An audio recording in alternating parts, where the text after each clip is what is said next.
ఒక నిండు ప్రాణాన్ని బలితీసుకుంది. ఫసల్వాది గ్రామంలో బైక్ పై వెళ్తున్న అవిదేశ్ అనే వ్యక్తి గాలిపటం దారం మెడకు చుట్టుకోవడంతో గొంతు తెగి అక్కడికక్కడే మృతి చెందాడు.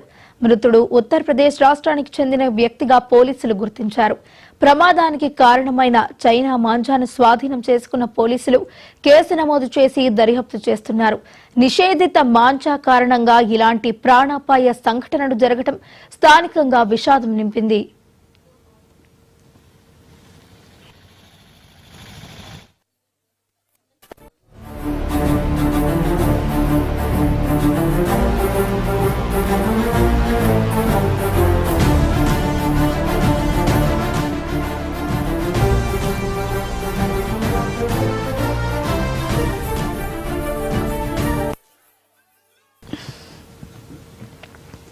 సంగారెడ్డి జిల్లాలో చైనా మాంజా ఒక నిండు ప్రాణాన్ని బలితీసుకుంది. ఫసల్వాది గ్రామంలో బైక్ పై వెళ్తున్న అవిదేశ్ అనే వ్యక్తి గాలిపటం దారం మెడకు చుట్టుకోవడంతో గొంతు తెగి అక్కడికక్కడే మృతి చెందాడు. మృతుడు ఉత్తరప్రదేశ్ రాష్ట్రానికి చెందిన వ్యక్తిగా పోలీసులు గుర్తించారు. ప్రమాదానికి గల కారణమైన చైనా మాంజాను స్వాధీనం చేసుకున్న పోలీసులు కేసు నమోదు చేసి దర్యాప్తు చేస్తున్నారు.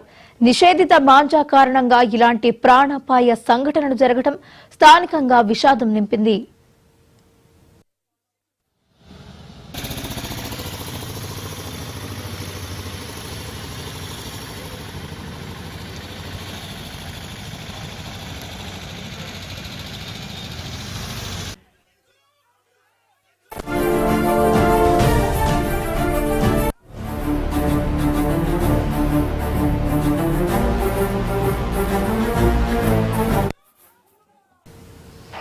ఉమ్మడి విశాఖ జిల్లా